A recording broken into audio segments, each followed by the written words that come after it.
నేను సినిమా చూసిన, నాకైతే యావరేజ్ అనిపించింది. ఓవరాల్ గా సినిమా కంటెంట్ ఏంటంటే, ఒక తండ్రి చేసిన తప్పు వల్ల, అంటే తప్పు అంటే చిన్నదేం కాదు, అంటే గట్టనే వేసిండు, ఇచ్చి పడేసిండు. ఆ రిలేషన్షిప్ అంటే చేసేటోళ్ళు నస్తాయి కానీ మనం ఇంట్లోకైతే నచ్చదు ఏదైనా సరే. సో చేసేటోళ్ళు నస్తాయి కాబట్టి చేసుకున్నాడు. కానీ ఆ చేసేటోడు సాధన చేయాలి అని తెచ్చి ఇంట్లో పెట్టిండు. ఎట్లా అంటే ఆ కొడుకు, వానికి కొడుకు ఉంటాడు, వాడు చేసిన తప్పు వల్ల కొడుకు ఇన్ఫ్లుయెన్స్ అయ్యి వాడు చెడు మార్గాన్ని ఎంచుకుంటాడు. కానీ ఒక వ్యక్తి ఎప్పుడైనా చెప్తున్నా గుర్తుపెట్టుకోండి, ఒకటి తప్పు చేస్తుండని మన తండ్రి తాతో తప్పు చేస్తుండని చెప్పేసి మనం ఆధారం పోవాలని మాత్రం లేదన్న. మనం మంచి మార్గాన్ని ఎంచుకుంటే మంచిగా సెటిల్ అవ్వచ్చు. అయితే సినిమాల కంటెంట్ కూడా మంచిగా అనిపించింది. డైరెక్టర్ నాకైతే బాగా నచ్చిండు, ఎందుకంటే హీరో హీరోయిన్ చంపి వాడంగిడు.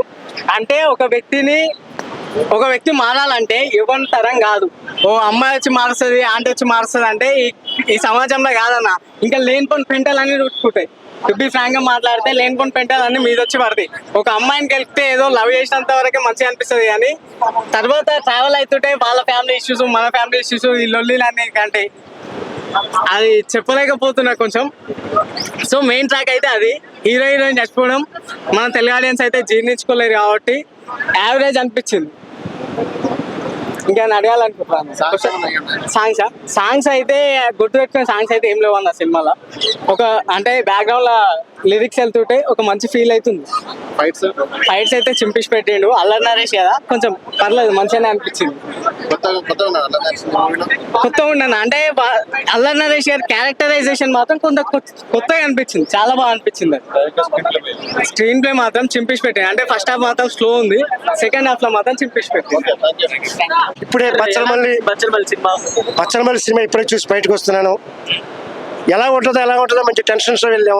కానీ అల్లరి నరేష్ గారు మరిపించి రిటర్న్ చేశారు. ఎడమటి నేచర్ మీద సినిమా తీయడం అనేది చాలా గొప్ప విషయం. అది కాకుండా దీని స్క్రీన్ ప్లే రాశారు, రాసిన మధు గారు డైలాగ్స్ కూడా అద్భుతంగా రాశారు. చాలా ఒక యూత్ అనేవాడు చిన్నప్పటి నుంచి కేర్లెస్గా రెక్లెస్గా ఎడమెంట్ నేచర్తో ఉంటే వాడి జీవితం ఎలాగా తుణాతునకలైపోతుందో, వాళ్ళ సంసారం ఎలాగా మొట్టుబుట్టిపోతుందో అన్న విషయం బాగా చెప్పారు. అప్పుడు బలగం కుటుంబం గురించి బలగం సినిమా తీశారు, అప్పుడు బలగం గురించి గొప్పగా చెప్పుకున్నాం. ఇప్పుడు బచ్చలమల్లి గురించి మనకు గొప్పగా చెప్పుకోవాలి. కుటుంబ సమేతంగా అందరూ చూడాలండి, మంచి పిక్చరు, మెసేజ్. ఇందులో నటన గురించి చెప్పుకోవాలంటే అల్లరి నరేష్ గారు మరో రేంజ్లో నటన చేశారు. ఆయన చాలా కష్టపడ్డారు ఈ యొక్క పాత్ర పోషించడానికి. చాలా మంచి సినిమా అండి, తప్పకుండా చూడండి, ఆదరించండి. ఇలాంటి సినిమాలు మనం ఆదరిస్తుంటే కుటుంబ సమస్యల మీద ఇంకా అనేక రకాల సినిమాలు వస్తాయి. తప్పకుండా మనం ఇలాంటి సినిమాలు మనం ఆదరించాలి. డైరెక్టర్ గారు అభివృద్ధిలోకి వస్తారు, రైటర్ మధు గారు కూడా మంచి అభివృద్ధిలోకి రావాలని, ముఖ్యంగా మహేష్ గారు ఇంకా హై రేంజ్కి వెళ్ళి ఆయన పెద్ద పెద్ద సినిమాలు చేయాలని ఆశిస్తూ భద్రాజీ ఆర్టిస్ట్. ఇప్పుడు కూడా వస్తున్నాయి నాకు. నిజం చెప్పాలంటే చాలా బాగుంది. హీరో గారి యాక్షన్ సన్నివేశాలు చాలా బాగున్నాయి. అంటే ఒక ఏమంటారు, హీరో చేసింది మూర్ఖుడు, ఆ మూర్ఖత్వం వల్ల అతను చేసి అలా ఉండకూడదు అనే ఒక మెసేజ్ ఉంది మూవీలో. చాలా బాగా చేశారు. స్క్రీన్ ప్లే మాత్రం చాలా ఎదిరిపోయింది. డైరెక్టర్ గారు బాగా చేశారు స్క్రీన్ ప్లే, నాకు చాలా బాగా నచ్చింది స్క్రీన్ ప్లే. అంటే ఇంకా ఒక మూర్ఖత్వం వల్ల అలా ఉంటుంది సినిమా అనేది, దాన్ని ఎవరేం చేయలేరు. అంటే అదంటే సినిమా అంతేగా, అది మూర్ఖత్వం వల్ల ఒక ఫాదర్ని, ఒక లవ్ చేసిన అమ్మాయిని మొత్తాన్ని కోల్పోయిన తర్వాత వాళ్ళ అమ్మ ఒక మెసేజ్ చెప్పొద్ది. ఆ మెసేజ్ వల్ల మొత్తం అతను మళ్ళీ ఫ్లాష్ బ్యాక్లు ఏమేమి కోల్పోయానా ఏంటి, ఎల్లో ఏంటి అనేది ఆ మూర్ఖత్వం మళ్ళీ అతను కొద్ది రియాక్షన్ అయ్యి ఆ తర్వాత ఆలోచిస్తే అతను లాస్ట్కి అంత స్టోరీ అంతా చెప్పకూడదు, అతనే కోల్పోతాడు లాస్ట్కి. బాగుంది. అతనే కోల్పోతాడంటే చనిపోతాడని అవన్నీ చెప్పకూడదు, రివ్యూ చేయకూడదు కదా, అందుకే సినిమా బాగుంది, చాలా బాగా నచ్చింది. క్లైమాక్స్ ఫస్ట్ హాఫ్ బాగుంది సినిమా, యాక్షన్ సెంటిమెంట్ కూడా బాగుంది సినిమా. అల్లరి నరేష్ యాక్టింగ్ బాగుంది. స్టోరీ పల్లెటూరు స్టోరీ లాగా ఉంటుంది అది.